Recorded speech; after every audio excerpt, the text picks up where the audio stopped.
Super ফোরে উঠেও যেন বিপদ বাংলাদেশের সামনে।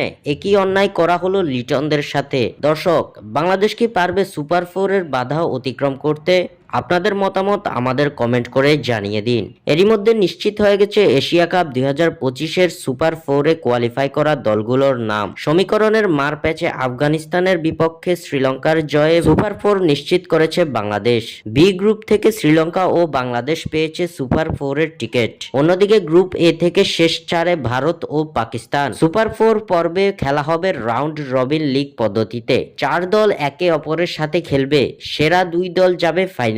সুপার ফোরে বাংলাদেশ তাদের প্রথম ম্যাচ খেলবে আগামী 20 সেপ্টেম্বর। 20 সেপ্টেম্বর সুপার ফোরে প্রথম ম্যাচে তাদের প্রতিপক্ষ শ্রীলঙ্কা। এরপর 3 দিন বিশ্রাম পাবে টাইগার বাহিনী। তবে সুপার ফোরে নিজেদের শেষ 2 ম্যাচে কোনো বিশ্রাম পাবে না বাংলাদেশ। টানা 2 ম্যাচ খেলতে হবে টাইগারদের। আগামী 24 সেপ্টেম্বর শক্তিশালী ভারতের মুখোমুখি হওয়ার পর আগামী 25 সেপ্টেম্বর পাকিস্তানকে মোকাবিলা করতে হবে বাংলাদেশকে। ভারতের ম্যাচগুলোর আগে তাদের ন্যূনতম একদিনের বিশ্রাম দিলেও পাকিস্তান ও বাংলাদেশকে খেলতে হবে টানা 2 ম্যাচ। যা নিয়ে সমালোচনা না হলেও আরও একবার ভারতকে সুবিধা দেওয়ার বিষয়টি উঠে এসেছে স্পষ্টভাবে। উল্লেখ্য, বাংলাদেশের সবগুলো ম্যাচ শুরু হবে বাংলাদেশ সময় রাত 8:30 মিনিটে। সবগুলো ম্যাচই অনুষ্ঠিত হবে দুবাইয়ে। স্বাক্ষর থেকে সাদবিন ইসলাম।